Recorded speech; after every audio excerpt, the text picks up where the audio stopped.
Halo. Berarti gue harus muncul lagi nih. Gak usah. Ini kita gak repeat ini. Rewind. Gantengan siapa, Chan? Gantengan cowok daripada cewek. Bukan, di sini ada gua, ada lu. Secara kejujuran lah ya gitu loh. Gue oke lah, gantengan lo, Chan. Kata lo tuh, gantengan lo Kodan gitu dong. Itu kayak cewek yang saling puji di sosmed tuh biasanya. Gue setuju. Cantik banget. Enggak, cantikan kamu, terus ada yang nongol, lu berdua jelek anjing gitu. Terus sharingan pakai skincare apa gitu. Iya. Skincare yang standar tuh yang 800 ribuan ya? Standar 800. Berapa? Enggak sih, cewek gue kalau bang skincare katanya berapa, 800. Kata gue lumayan itu buat satu semester. Cewek gua cuma 200. 200. Mahalan cewek lu. Enggak, ntar dulu. Cewek gue cuma 200. Enggak, dalam pikiran gue tuh kalau enggak nyambung ya. Itu kembalian lagi. Enggak, under 300 out. All service nambah 300. Astagfirullah. Skincare-nya Net. bab ibu gua anjing. Emak lo.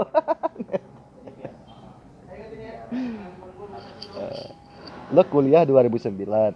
Ya, Lulus 2016. ya, Kuliah lo tuh 7 tahun. iya. Ya. Semesternya 13. Lo itu jurusannya adalah Sosiologi. sosiologi atau ilmu sosial di Fakultas Ilmu Sosial dan Ilmu Politik FISIP UIN Jakarta. Lo itu kan masuk sebenarnya satu fakultas sama gua asalnya. Ya, Fakultas Usuluddin. Lo itu masih sosiologi agama. Kemudian 1 tahun berikutnya FISIP berdiri. enggak 1 tahun berikutnya dong. Pas gua ospek itu udah ada sosiologi. Ya, Cuman belum ada fakultasnya kan. Betul. Enggak, maksud gua tuh lo pindah benar-benar ke FISIP, misal dari Usuluddin. Pas ke opak langsung ya? langsung FISIP gua. Oh. Cuman kita belum punya gedung. Makanya Jadi waktu kita itu pindah-pindah. Di UT berarti, Universitas Terbuka. Enggak. Gua waktu itu di gedung farmasi tau kan yang dulu, bukan yang sekarang, yang dekat audit. Di situ. Iya. Terus ada juga dosen yang emang dia masih ngajar di Usuluddin, kita disuruh ke Usuluddin. Oh, jadi nomaden lah ya kuliah waktu Nomaden. Kita baru benar-benar punya gedung waktu psikologi yang sekarang jadi perpustakaan pasca sarjana. Di sana awal FISIP. Sampai akhirnya almarhum Prof. Bahtiar Effendi bikin gedung FISIP yang cukup megah. Pak BE yang bikin? Bukan dong. Yang bikin siapa? Kuli. Tapi atas kerja keras Pak BE nyari dana pendanaan. Sampai kan kita di FISIP itu sempat ada diskusi bareng gitu sama Australia sama apa kayak gitu. Seminar keren ya.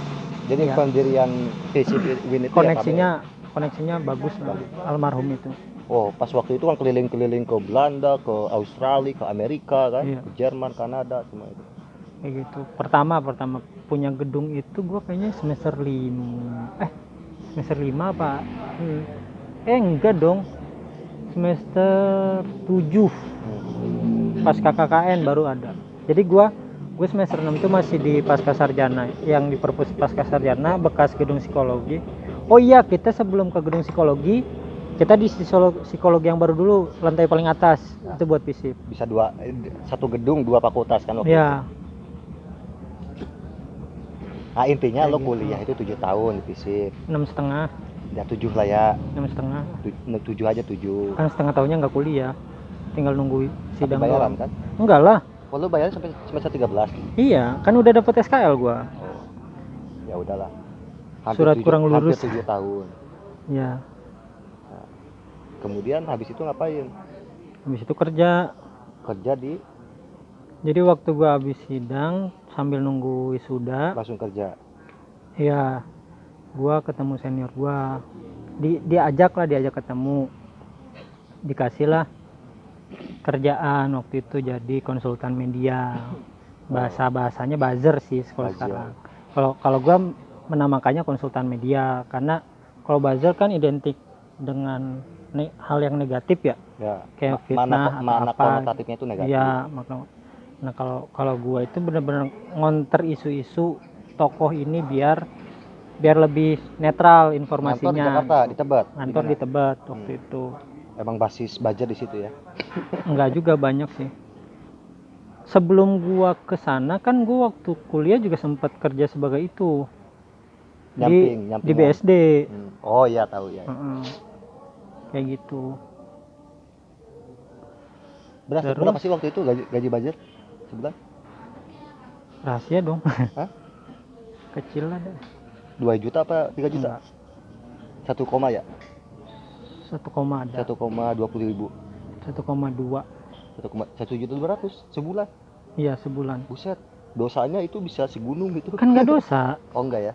Kan kita menyampaikan fakta. untuk kantor isu bukan Iya. bukan black campaign. Bukan black campaign. Kita nggak pakai black campaign. Pakai tapi bukan lo kali. Nggak tahu ya. Hmm. Pokoknya kalau di tim gua nggak pakai black campaign. Kita benar-benar counter isu kegiatan tokoh itu hari ini ngapain aja misalkan. Terus pencapaian tokoh itu apaan aja kayak gitu. Cukup 1,2 juta buat 1 bulan kehidupan di Jakarta. Gua kan di Tangerang ya, bukan Jakarta. Tangsel kali. Iya, Tangsel, Tangerang Selatan. Beda dong. Tangerang juga ada kabupaten. Ya ada Jakarta kota. juga ada selatan, ada barat, ada Betul. timur. Iya. Nah gitu. Kalau cuman waktu itu kan Cukup gak maksud gue cukupnya 1,2? itu karena gini. Kalau koordinator kan beda. Gua kan sebagai koordinator jatuhnya. Koordinator itu 1,5. Cuman gue juga megang akun. Akunnya itu setiap orang dikasih 20 akun misalkan. Nah itu 1,5. Nah gue megang satu akun lah. Anggap ya satu akun itu berarti 20 akun. Gue megang juga satu. Jadi kan 1,5 tambah ya segitulah 27 misalkan. Terus apaan? Ininya juga bukan cuma satu tokohnya misalkan. Lo gaji pokoknya 1 koma tapi tunjangannya banyak gitu. Udah kayak pejabat. Ya emang gue sebenarnya pejabat dulunya. Karena koordinator. Sekarang penjahat. Kayak gitu. Iya kayak gitu. Perasaan dulu habis lulus lo rebahan-rebahan aja. Ya kan emang konsultan media mau ngapain lu? Oh, iya. Rebahan kan depan laptop aja udah. Kan itu kenapa 1,2 juga dianggap cukup? Lu kerja misalkan seminggu berapa kali dan itu ada waktunya misalkan di hari Senin nanti di jam makan siang kita blast infonya misalkan. Kita lempar tuh beritanya. Udah. 1 jam misalkan buat tektokan biar dia naik trending. Habis itu udah, nanti hari Rabu misalkan pokoknya kita ngejar-ngejar waktu orang-orang lagi pada pulang kerja, misalkan lagi istirahat kerja itu kan biasanya pada main sosmed tuh, kita ngejarnya di waktu-waktu Oh iya, itu. karena waktu-waktu tertentu itu. Iya, di rush hour lah. Lo kontennya konten berita juga ya? Apa Iya. memes, kemudian infografis, Ada memes, ada infografis, video kegiatan, video, quotes. enggak. Ya. Kayak gitu. Ya, nge-tweet lah. Berapa setahun ada di situ? Duh, gue lupa. Oh, lo berarti pilkada 2017 ya? Setahun apa enggak? Ya, bener gak sih ada pilkada 2017 waktu itu ya? 2017 itu gua udah nggak di sana pas pilkada. Iya, maksud gua kan kerjanya 2016 pasca lulus. Nah, itu kan menghadap lo tokoh yang dimaksud itu kontestasinya pilkada serentak kan, pilkada serentak itu kan ada tuh 2017 kan. Udah mau pilkada. 2017, 2018, 2019 tuh pilkada serentak. Iya, terus habis itu gua pokoknya nggak lama habis itu gua bantuin dosen tuh penelitian terus di Cilegon. Di pelosok lah pokoknya. Kita neliti tentang lansia kalau nggak salah waktu itu. Emak-emak yang lo teliti, bapak-bapak. Iya. Nah, dosen itu nyarinya orang yang bisa bahasa Sunda waktu itu karena kan orang-orang daerah. Bukan nyari yang murah, bukan? Enggak, bukan konsep korporat ya. Bukan juga SpongeBob bisa nyari yang murah. Kalau lansia kan emang agak susah untuk berbahasa Indonesia kan. Karena dia ya besar dengan bahasa ibunya misalkan bahasa Sunda misalkan. Makanya nyarinya yang bisa bahasa Sunda waktu itu. Nah, terus setelah itu ya udah, karena gua sebulan waktu itu penelitian itu gua nggak dapat koneksi internet. Jadi untuk koordinasi pun agak susah. Akhirnya pulang dari sana ya gua memutuskan untuk ya udahlah nggak usah dilanjut di tempat senior gue itu karena itu takutnya nanti gue ada hal lain bakal kejadian hal yang sama, koordinasinya sulit kayak gitu. Akhirnya gue pindahin lah. Terus kemudian habis jadi buzzer, kemudian jadi asisten peneliti lah ya, gitu loh, asisten peneliti. Kenapa kepikiran masuk ke salah satu perusahaan? Nanti itu belum. Ya. Nah, abis dari situ kemana? Nganggur tuh gue ada 2 bulan lah ya, nggak ada kegiatan. Nganggur tuh di minum kosan. minum. Nggak mesti minum, nganggur. Iya, makan juga bisa, makan anggur. Terus nah selama 2 bulan tuh nganggur, terus abang gue datang ke kosan. Nanya, lu nggak ke kantor, nggak ke tempat? Enggak bang, udah nggak di sana. Nah diajak lah sama abang gue kerja di partnership PU. Cuman PU waktu itu ya? PU. Tapi khususnya PDAM. Nah di sana gue mulai keluar kota tuh. Katanya kerjaan di waktu itu lo ngukur panjang ini ya, panjang pipa. Enggak, gue ngukur ini. Harapan. Volume air. Oh, volume air. Enggak. Gua kerjanya sosialisasi. Maaf saya luruskan. Maaf. Takut saya nanti dibully, maaf. Sosialisasi program gitu. Jadi dari PDM itu mau mendigitalisasi database. Nah, gua ke daerah-daerah itu untuk mensosialisasikan itu ke PDM daerah. Yang punya programnya ya kantor abang gue itu. Ya. Dan abang lo kan masih sampai sekarang kan masih di situ kan kerjanya? Enggak. Udah di PDAM-nya. Oh, di PDAM-nya. Asalnya partneran, sekarang di PDAM. Di PDAM. Nah, abang enggak usah ceritain abang gue lah ya. Iya, enggak usah. Ya udah. Nah, dari situ itu cuman berjalan pokoknya 3 bulan. Keluar daerah aja gue tahu tuh. Iya, keluar daerah. Ya buat sosialisasinya. Mungkin sama kayak lu waktu sosialisasi pendidikan kali ya. Kayak gitu.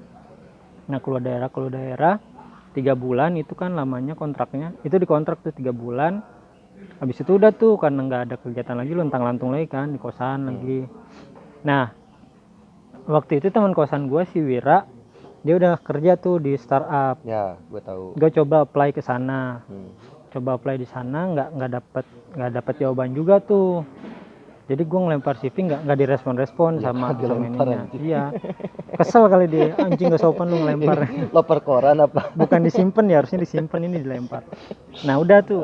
Nah gue coba ke sana nggak ada respon. Tetangga kosan gue juga ada yang kerja yang sekarang tempat gue kerja. Gue coba apply ke sana juga. Nah kebetulan selain tetangga gue, adik kelas gue juga di sana. Ya udah gue apply di sana. Yang tarbiyah itu? Tarbiyah siapa anjir? Si Dir Fikri? Enggak. Oh beda dia. Gue baru tahu Fikri di sana ketika gue udah masuk. Si Fikri udah gak di sana kan sekarang? Iya. Gue masuk dia keluar, kayaknya dia nggak mau ada gue. Nah itu gue apply, ternyata ya alhamdulillah rezekinya di sana nyampe hari ini. 2018 itu? 2018 Desember. Oh. Desember itu gue udah keterima, ya mulai kerjanya Januari lah. 2 tahun lebih berarti lo di sana? 3 tahun? Ya 3-4 kali ya. Kan 2018 akhir, 2019 akhir, 2020 akhir, 2021 sekarang. Iya, ya mau 4 tahun kan. 3 tahun dong? Iya segitulah. Di situ betah di sana kan? Alhamdulillah. Enggak, lu kayaknya apa namanya lo senior banget kerja di sana. Lihat sekarang ya. Maksud gua kan kalau gua lihat awal lo itu kan ya banyak lah lo pelatihan ke Jogja kemana waktu itu ya. Oh iya. Iya ada kayak gitu. Ya?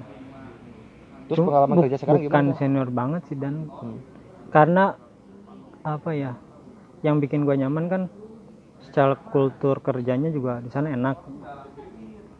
Terus apa? Dia nggak pakai senioritas. Kadang kan di beberapa perusahaan kan lu ketika mau naik harus ngantri, misalkan mau naik apa jabatan atau apapun lah itu grade lu. Prestasi. Kalau ini benar-benar dilihat dari pencapaian lu apa, kontribusi lu apa ke kantor, ke perusahaan gue sama ke Indonesia misalkan.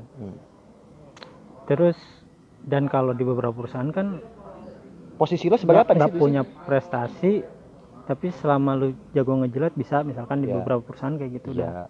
Lebih fair lah kalau posisi lu apa, sebagai apa? Sebagai apa bahasanya ya? Ya kalau lo punya SK-nya apa ini? Divisi, ketua divisi atau direktur apa itu? Ketua tim Yes. apa? Nggak pakai ketua gitu sih. Apa ya? Manajer juga enggak sih. Pokoknya gue manage beberapa partner lah, partner yang kerja sama ini. Kayak gitulah. Kalau nggak tahu posisi lo sih, Gue tahu, tapi kamu nyebut. nggak mau nyebut biar itu jadi rahasia. Nah, Kayak gitulah pokoknya ya di posisi yang cukup enak lah kayak gitu. WFH udah 2 tahun kan lo? 2 tahun parah. Mana ya? Di kosan, warung kopi ya. Kosan warung kopi rumah Tapi tetap digaji tiba-tiba ya. nggak Enak sadar dong. di rumah orang aja. Ya alhamdulillahnya kantor gue cukup aware sama kemaslahatan karyawannya.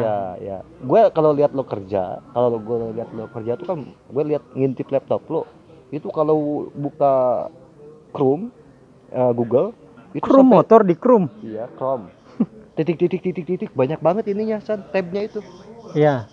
Lu apa aja itu? Ada Excel, ada apa gitu kan? Heeh. Ada ada Google Meet, ada slide, ada apa gitu. Ada data apa? Ya gitulah kalau kita kerja di basis digital ya. Nah, gue tuh ingin ini Karena kan nanyain gini mungkin gimana? kalau sebelum ada digitalisasi mungkin ketika lu kerja berkas yang numpuk. Ya, betul. Nah kalau sekarang karena udah semua terdigitalisasi ya udah Bisa- file aja yang numpuk Iya, itu udah bukan punya home base-nya ya. bukan dalam berkas gitu. Jadi perusahaan lo juga punya big data-nya ya? Semua perusahaan punya big data. Kalau perusahaan digital ya Relate gak sih jurusan lo dengan kerjaan lo? beberapa relate, beberapa enggak. Relate-nya Beberapa di mana? yang emang gua harus pelajari sendiri. Relate-nya di mana? Gak relate-nya di mana? Lo jurusan lo itu kan sosiologi. Kemudian kerjaan lo itu di bisnis digital, Ya, marketplace ya, terbesar se-Indonesia nomor 1 kemarin. gak usah dibilang anjing ketahuan dong. Enggak kan, jangan-jangan besok berubah lagi kan Iya. gitu. Kan itu naik-naik kan ya, susul-susulan. Dinamis lah. Relate-nya karena gini, gue kan sosiologi. Terus yang gue hadapi adalah customer. Ya gue coba menghadapi sesuai dengan sosiokultur customer berarti kan. Kayak gitu sih relate-nya ya. Yang nggak relate-nya mungkin terkait pengolahan data. Sebenarnya di sosiologi juga ada pengolahan data, cuman Kualitatif. iya dulu gua di pas kuliah itu nggak benar-benar mendalami Excel kayak gitu-gitu sih. Berarti sekarang kalau lo pengen tahu Excel buka TikTok berarti. Enggak, Cara buka YouTube langsung. buka YouTube langsung tutorial gitu ya, atau jalan tikus itu. Tapi ya itu yang bikin gua betah karena gua kerja cuma otak gua kepake gitu. Oh, berfungsi ya otak lo. Iya, makanya jadi gitu. Ada perusahaan yang menghargai otak lo. iya ada hal baru yang bisa gue pelajari, misalkan kayak Excel. Kalau misalkan gue nggak kerja di sana mungkin gue nggak bakal belajar itu gitu. Kan akhirnya ada motivasi kita buat belajar pengolahan data kayak gimana, meskipun masih banyak hal yang belum gue kuasain dari pekerjaan itu, dan itu yang bakal jadi target gue nantinya. Gue harus bisa nguasain beberapa hal itu kayak gitu sih. Perusahaan lo itu untuk karir kan, orang tuh kadang kerja itu melihat salah satu faktor yang dilihat adalah keberlanjutan karir kan. Dari A sampai B ke C ke D sampai puncaknya di mana. Lo ada gak sih di kantor lo kayak gitu? Ada lah, Ada pasti. sampai nanti penguasa saham gitu. Karir pathnya ada penguasa saham. Jadi lo ada ke arah sana juga, pengen ada tangga pencapaian itu. Ada lah, harus ada target kan maksudnya.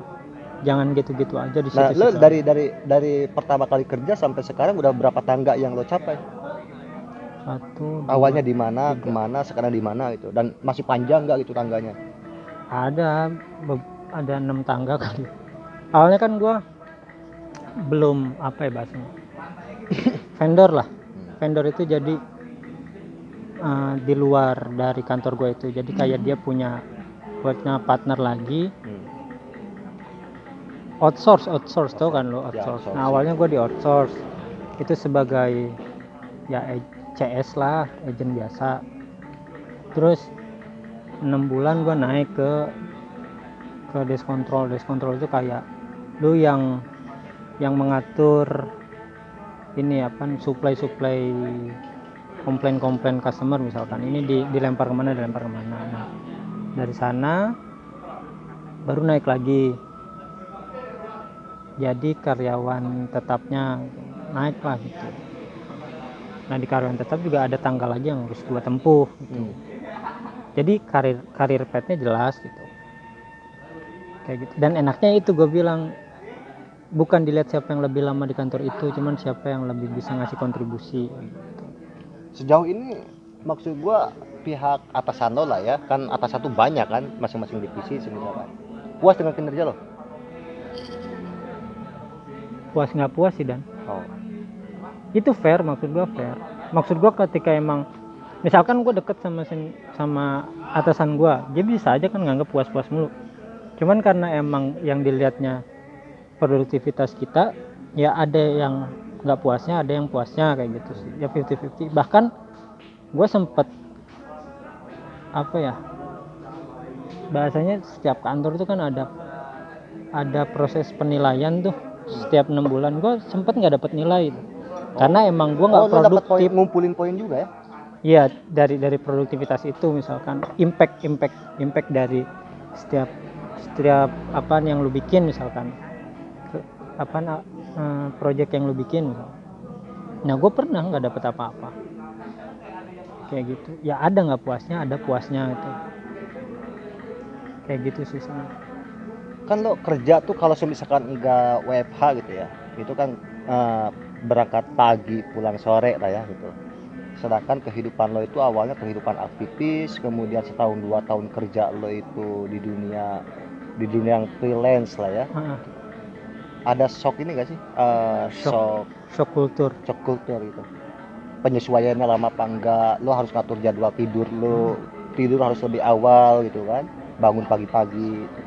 Awal-awal ada pasti ada lah, karena kan dari hidup kita yang gak teratur, ada pasti itu. Cuman penyesuaiannya ya karena apa ya, karena gue ngerasa punya tanggung jawab, punya tuntutan lah.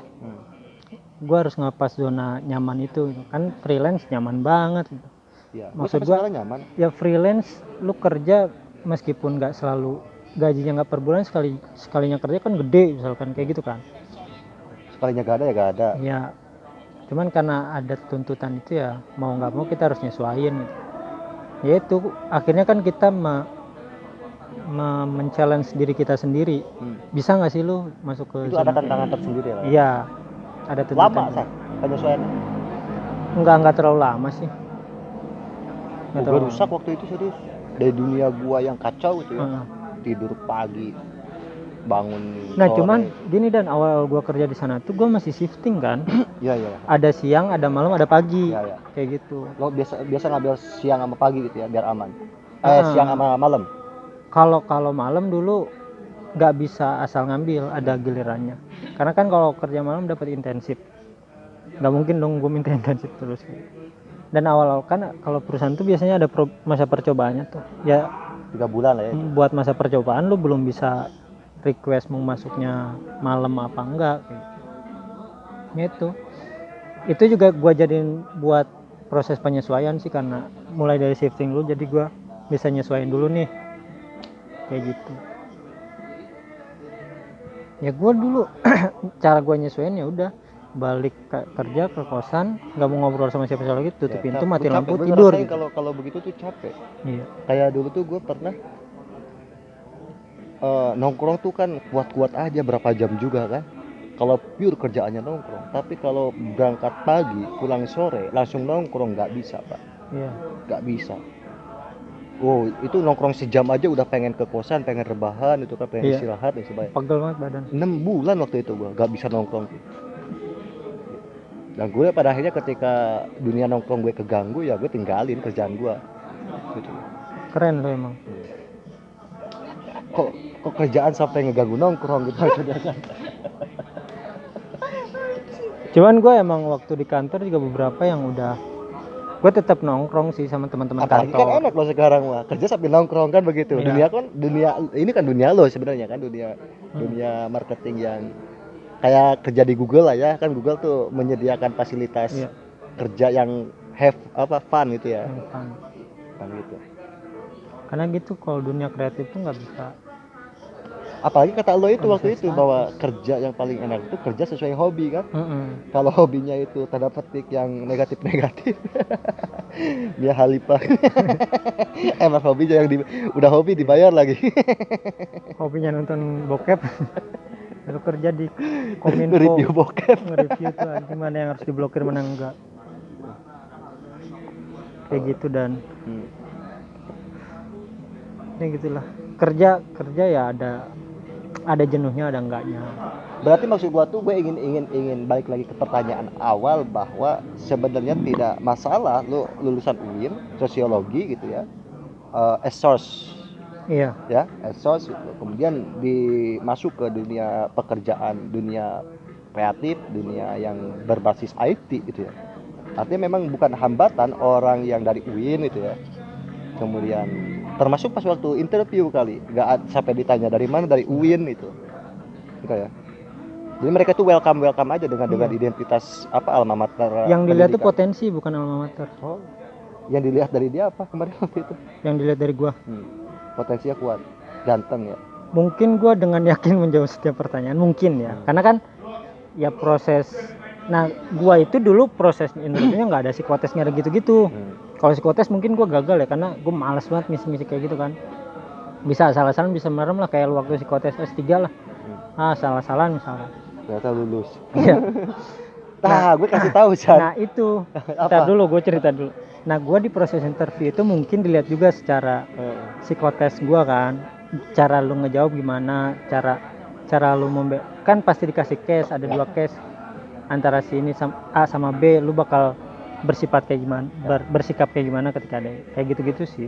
Gue potong dulu ya, perihal pas waktu lo interview kan, dan yang gak ada psikotes. Gue ingin ngasih tahu ke lo tuh perihal pengalaman gue ngikuti ujian ini psikotes. Kan psikotes itu secara sederhana nguji kejiwaan kita kan, psikologi kita. Nah, ada soal sekitar 200 ya, soal sekitar 200, kemudian diselesaikan dalam jangka waktu, dikasih waktu 2 jam ya. Lo dengerin gua dong. Iya. Lanjut dulu bentar. Terus lanjut jangan. Lanjut. Gua ini orangnya ini Apa? multimedia. Multitasking. Lo mau lagi podcast kerja lagi kan? Multitasking. Enggak, ini balas doang. Ya udah gue jeda dulu lah berarti ya. Enggak usah. Enggak, jeda sebentar. Lo balas aja dulu. Enggak, ini cuman gini doang. Ya gitu. Entar gue ini mau di crop soalnya. Iya, terus Nah, gue balik lagi nih tiba-tiba biar di crop enak. Biar nge-cropnya enak nanti. Gue ingin upload. Ya, iya, buat di IG. Kalau ini kan buat di YouTube full gitu kan. Lu ngobrol sama siapa sih? Ada orang lain di antara kita. Gua kan ada hodam gua. Ada hodam. Terus gimana psikotes lu? Tadi ngomongin masalah psikotes. Gue ingin ngasih tahu clue psikotes. Kemarin gue masuk doktoral S3, ada salah satunya tuh ujian psikotes. Soal ada 200, waktu sekitar 1,5 jam lebih lah ya gitu. Dan psikotes itu kan banyak logika-logika yang belibet lah ya. Jika maka si Andi punya bapak, terus kemudian siapa tetangganya gitu kira-kira kan. Dan psikotes itu banyak pertanyaan yang diulang. Pertanyaan diulang dan sebagainya. Pokoknya banyak logika silogisme, deduksi dan sebagainya kan gitu. Iya. Nah, ternyata kan yang kalau nggak salah tuh yang ngawasi gua tuh kan kakak lo ya, yang psikologi itu. Kakak gue emang? Iya, kakak lo. Meskipun gue tahu itu kakak lo di akhir gitu ya. Iya. Nah, cuma begini, gue menyelesaikan 200 soal itu dalam jangka waktu minus 20 menit. Enggak sampai setengah jam gue. Iya. 20 menit gitu loh. Nah, kenapa waktu itu gue harus menyelesaikan 20 menit dari jatah waktu yang harus diselesaikan 2 jam? Karena begini, ini tuh kan ngetes kejiwaan. Ya, bukan mengetes kognisi. Kan psikotes kan mengetes kejiwaan, bukan mengetes kognisi gua gitu loh, kecakapan cara berpikir dan sebagainya. Nah, karena tujuannya adalah menguji kejiwaan gua jangan sampai stres gara-gara ini soal, kata gua tuh kan. Kalau gua sampai stres gara-gara ini soal yang belibet itu, maka gue gagal. Iya. Nah, makanya gua itu udah isi aja. Contoh, gak gue baca. Karena emang jiwa lu udah berantakan ngapain? Bukan. Justru kalau gue baca jiwa gue terganggu gitu loh. Bener gak sih? Ah, ah. Kalau gue baca jiwa gue terganggu dan itu mereka udah sukses ngeganggu kejiwaan gue. Ketika gue nggak terganggu kejiwaannya berarti gue yang sukses. Iya. Gitu. Akhirnya pas waktu gue bilang ke kakak lo itu yang sebagai penguji pemantau itu. Kakak gue jadinya CCTV lagi. Mantau. Kata gue, "Bu, udah selesai," gitu kan. Serius katanya kan, ini masih setengah jam kurang loh katanya Iya. kan. Iya udah, coba dicek lagi, gak mau kata gua kan. Tuh kan psikolog aja bingung. Iya. Nah itu, jadi itu kisi-kisi bagaimana jadi teman-teman kalau psikotes itu jangan banyak dipikirin, itu ngeganggu jiwa kita sebenarnya. Psikotes tuh dikerjain. Lalu di kerjaan itu nggak ada psikotes ya? Dulu nggak ada psikotes.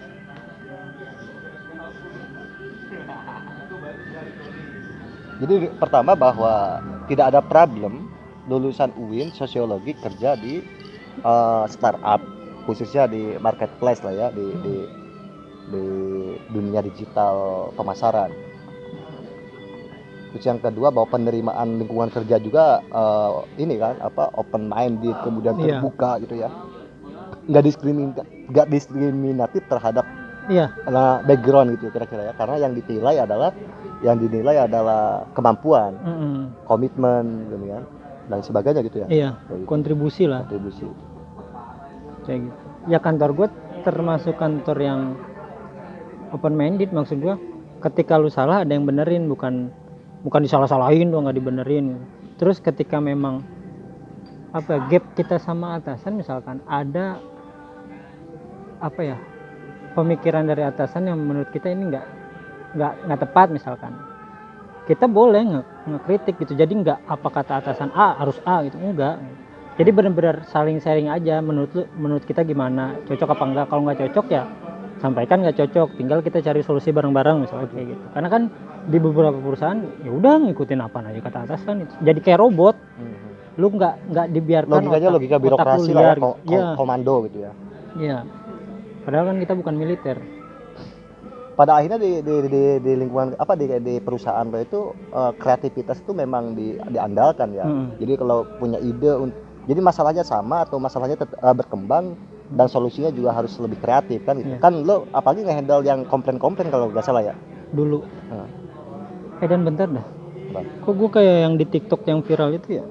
Yang apa? Yang balonku ada 5. Yang masuk ini. Yang mau masuk idol cuman suaranya dilembut-lembutin bangsat. Kemudian ada yang ini masih bisa diselamatin nggak sih gitu ya? Nggak bisa. Udah pola pikir soalnya yang kena. Terus kemudian ketagihan bikin video baru gara-gara viral ya. Iya. Yang berikutnya makan udah gak aneh kan gitu. Gak asik gitu ya. Cuman tetap aja ada yang melihat. Ada yang lihat. Karena memang udah punya fanbase itu ya. Ada yang menggemari keunikannya lah. Keunikan. Kayak gitu. Apalagi ya dunia after graduation. Ya habis lulus ada ininya lah, naik turunnya. Lo habis lulus gak terganggu harus nikah ya? Terganggu harus nikah ya ada lah. Oh ada ya. Tuntutan dari orang tua harus nikah lah. Ya cuman ada pasang surut lah. Ada. Orang tua lo kerja di kejaksaan? Enggak. Kenapa nuntut? Karena dia orang tua. Oh. Kan nggak harus jaksa doang yang nuntut. Itu sebenarnya ya ada lah fase-fase di mana gua benar-benar. Tapi rumah lo dekat kejaksaan loh. Habis lulus. Ya. Udahlah, rumah gua belum punya rumah. Rumah kakak gua ya. Lanjutin barusan apa? Lulus. Ya habis lulus ya ada fase di mana gua sebenarnya gua sempat mager ngapa-ngapain ya. Ya ada problematika hati juga kayak gitulah. Jadi kayak ngerasa ditinggalin atau gimana. Nah, cewek gue yang sekarang itu yang akhirnya mompak semangat gue lagi. Ditiup. YouTube Tiup ya. goblok. Di ini ya dimotivasi lah, ayo. Oh, dia motivator Dia. Temennya ini Mario Teguh. Kayak gitu ya kan apa ya fungsi pasangan kan itu untuk memotivasi pasangannya. Ya sama pun lu pun pernah kali down mah gitu. Oh iya, pokoknya yang Dan yang memotivasi lu ya bukan hanya memotivasi pasangan tuh, justru mendampingi, ya menemani setiap ya. sedih, senang, kayak gitulah. Capek, aku lelah yang. Iya. Iya, gitulah. Kayak gitu. Cuman ya beberapa tahun ini ya gue bergulat sama pekerjaan aja sih.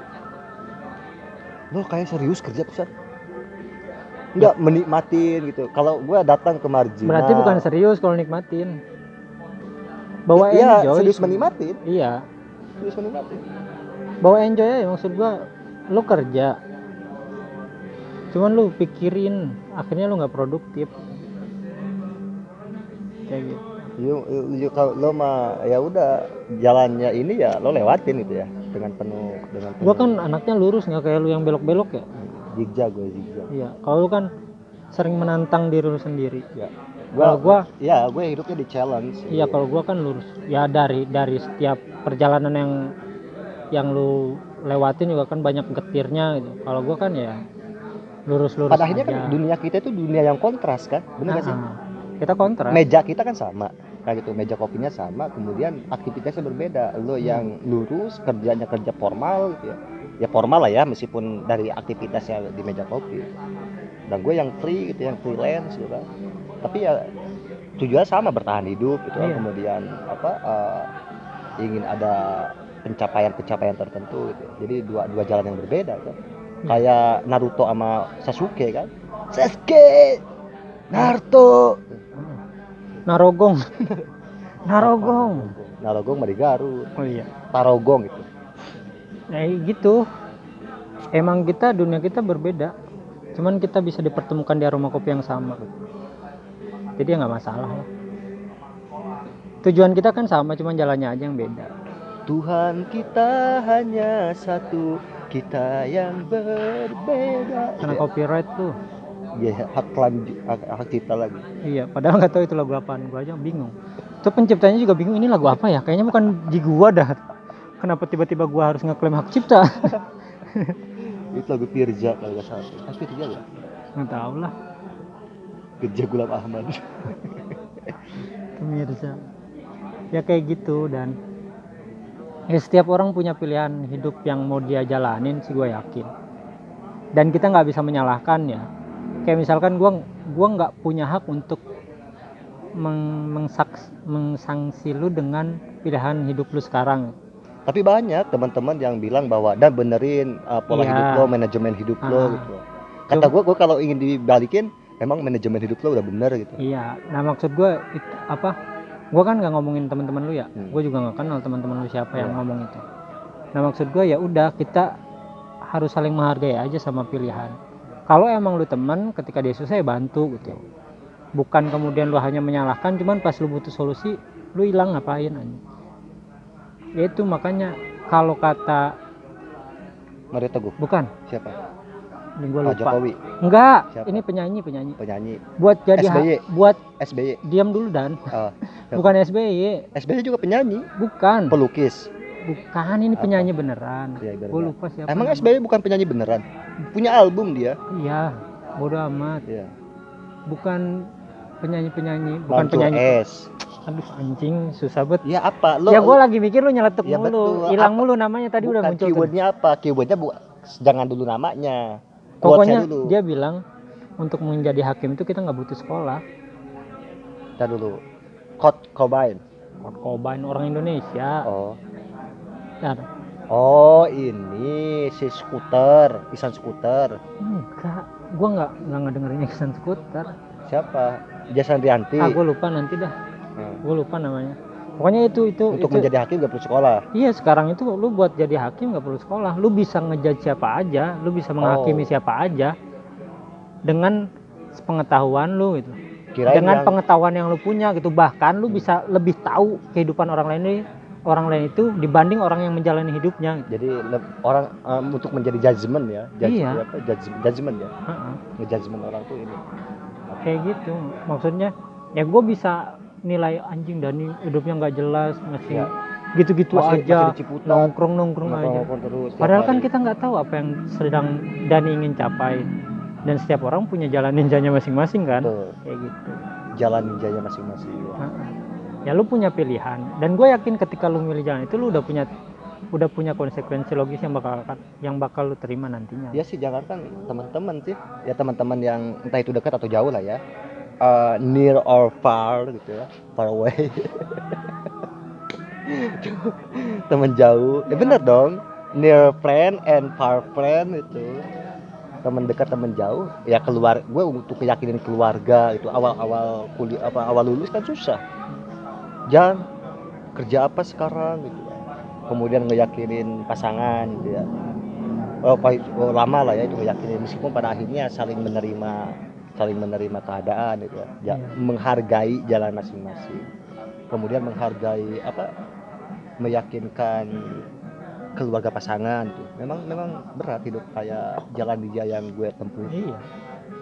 Lo mungkin kalau udah begini, pertanyaan keluarga pasangan lu paling kan apa?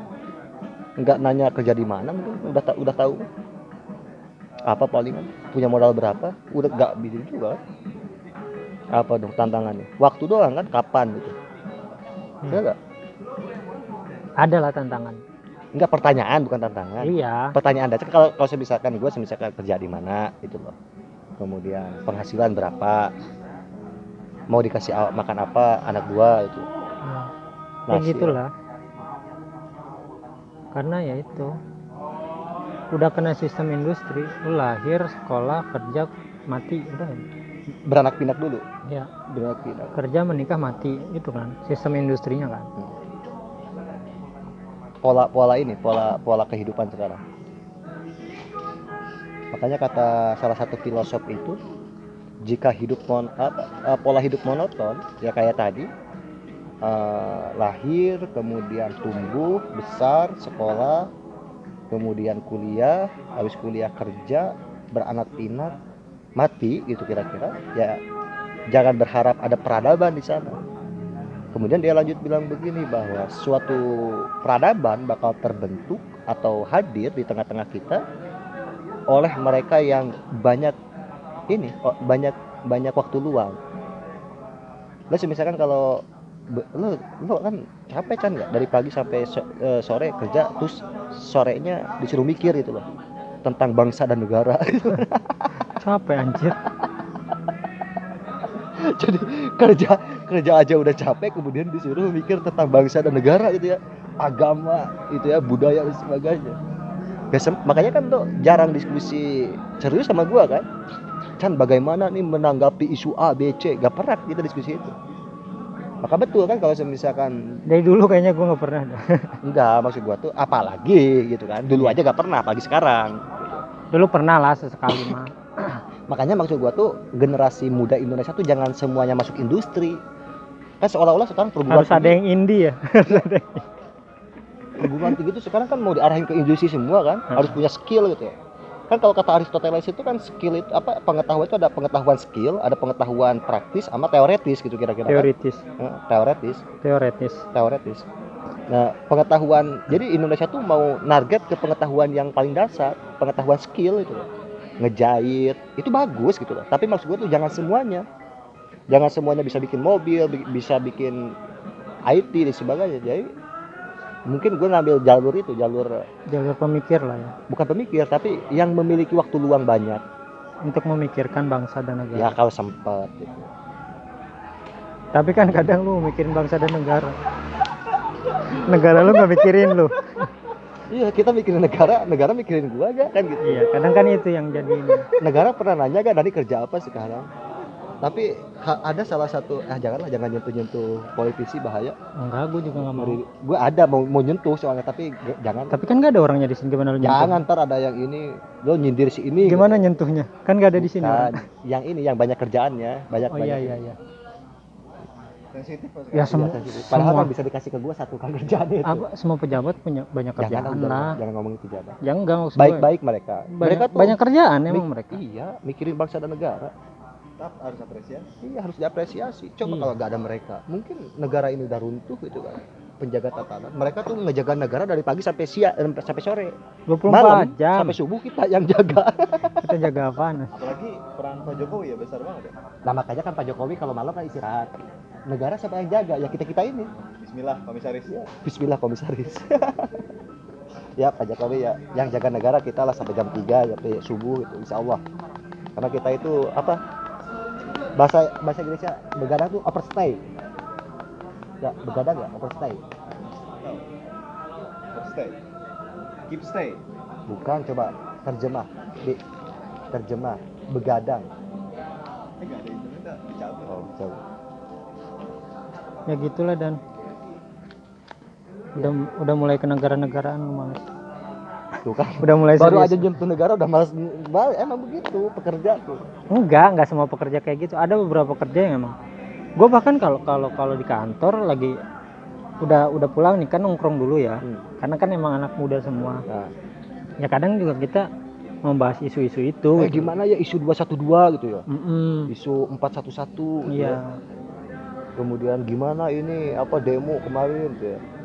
Iya. Gimana ini ngebahas ada undang-undang A, prakerja. undang-undang B. Ini, gitu.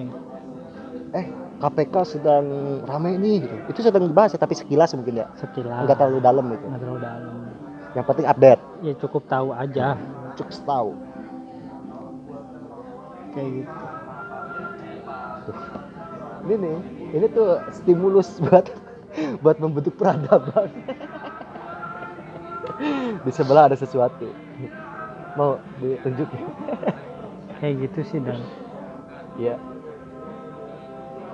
ya setiap jalan yang ditempuh yang orang lain tempuh ya hargai aja. Iya, gue sepakat. Saling menghargai jalan. Cuma kita gak sepakat pada wilayah judgement itu. Mending kalau judgement itu sama-sama baik, lo udah keren kok gitu. Tapi kalau judgementnya itu negatif, kan gitu. Mengkritik itu harus membangun sebenarnya. Bukan menghancurkan ya. Kayak gitu. Kalau menurut gua. Karena toksik jadinya kalau misalkan lu Iya, ngejudge hancur. nggak nyaman gitu.